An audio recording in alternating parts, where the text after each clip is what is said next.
Hello friends, welcome to love for plant. आज हम बात करने वाले हैं गुड़हल के प्लांट के बारे में कि जो हमारा गुड़हल का प्लांट होता है उसको हम क्या उसकी टेक केयर करें, क्या हम उसको न्यूट्रिशंस दें कि हमारा जो प्लांट है उस पर बहुत ज़्यादा हैवी फ्लावरिंग भी हो और फ्लावर बहुत ही टाइम तक चलें।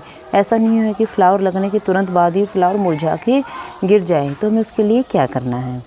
तो सबसे पहले अगर आपने मेरे चैनल को लाइक, शेयर एंड सब्सक्राइब नहीं किया हुआ है तो जल्दी से चैनल पर जाइए और रेड कलर के आइकन बटन को दबाकर बेल आइकन भी प्रेस कर दीजिए और चैनल को सब्सक्राइब तो ज़रूर कर दीजिए ताकि इस तरह की लेटेस्ट वीडियो की जानकारी सबसे पहले आप तक पहुंच सके।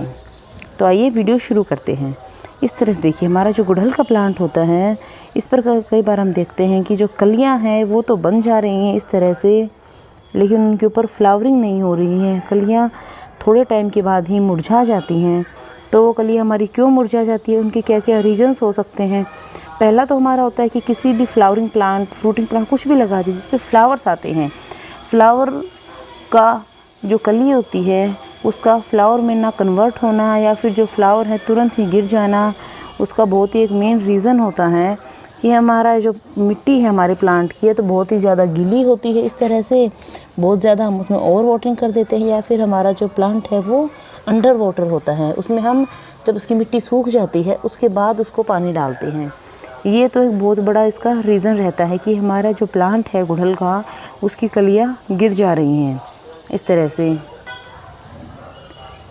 या फिर हमारा सेकंड रीज़न हो सकता है कि हमारा प्लांट जो है उसमें कैल्शियम की कमी हो गई है। कैल्शियम की कमी की वजह से भी हमारे जो कलियां हैं फ्लावर प्लांट्स की वो झड़ जाती हैं इस तरह से।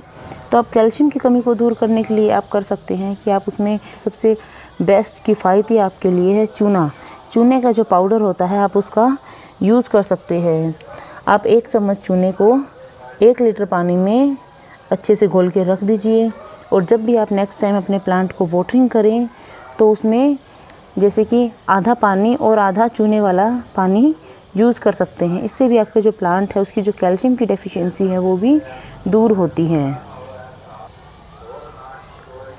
नेक्स्ट रीज़न है कि आपके प्लांट्स में कुछ जो इंसेक्ट्स वगैरह हैं उनका अटैक हो गया है, लाइक मिली बग्स वगैरह लग गए हैं आपके प्लांट को इस तरह से। तो आप उसका भी इस तरह से देखिए, मिली बग्स वगैरह लग जाते हैं आपके प्लांट को, स्पाइडर बग्स या फिर लीफ माइनर वगैरह कुछ हो जाता है। लीफ माइनर तो वैसे कम होता है इसमें, हमारे जो अदर टमाटर वगैरह होते हैं या फिर जो फ्रूटिंग प्लांट होते हैं उनमें ज़्यादा होता है लीफ माइनर। अगर आपके प्लांट में मिली बग बहुत ही थोड़े लगे हैं इस तरह से, कुछ एक आध टहनी में एक आध उसमें लगे हैं तो आप इनको हटा भी सकते हैं इस तरह से। इस तरह से आप हटा सकते हैं, हट जाएंगे और बिल्कुल अच्छी तरह से हमारे प्लांट से में या फिर किसी पत्ते में लगे हैं तो आप उस पत्ते को जो है इस तरह से तोड़कर भी यहाँ से रिमूव कर सकते हैं।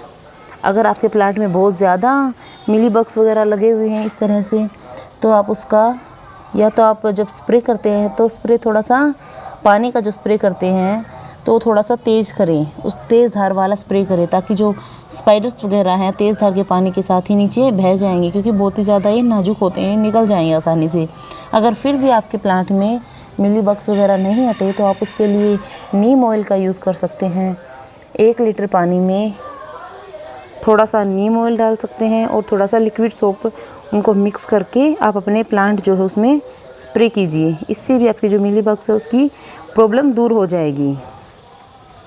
अब आता है सबसे बड़ा रीज़न जिसकी वजह से हमारा जो प्लांट है वो उसकी जो एक्चुअल जो ग्रोथ है वो नहीं हो रही है, वो हमारा प्लांट सफ़र कर रहा है, वो है गर्मी।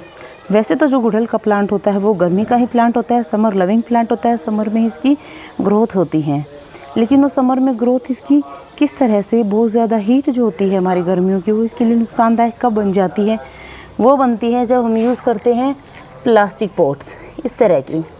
जब हम प्लास्टिक पॉट्स यूज़ करते हैं दोपहर की जब वो तेज़ गर्मी लगती है हमारे प्लांट्स को इस तरह से, जो तेज़ गर्मी हमारे प्लांट्स की जो रूट्स होती हैं उन्हें डैमेज करती हैं क्योंकि दोपहर में जब हमारा पॉट गर्म हो जाता है तेज़ गर्मी की वजह से तो हमारा जो प्लांट है उसकी जो रूट्स है वो भी गर्म हो जाती हैं और हमारे किसी भी प्लांट्स की जो रूट्स हैं उनका गर्म होना हमारे प्लांट के लिए बिल्कुल भी हेल्दी नहीं होता है। इसके लिए या तो आप यूज़ कर सकते हैं मिट्टी के गमले, या फिर आप सेकंड ऑप्शन है सीमेंट के गमले।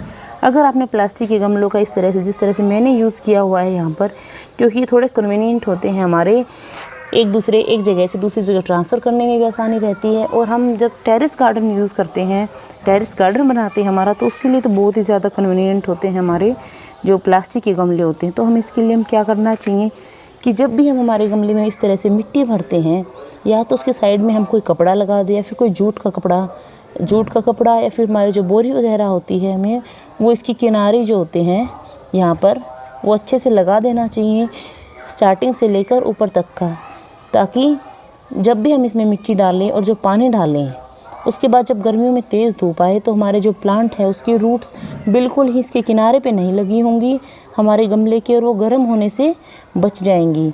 इस तरह से हम हमारे जो गुड़हल है उसको काफ़ी हैप्पी रख सकते हैं और अच्छी फ्लावरिंग भी ले सकते हैं।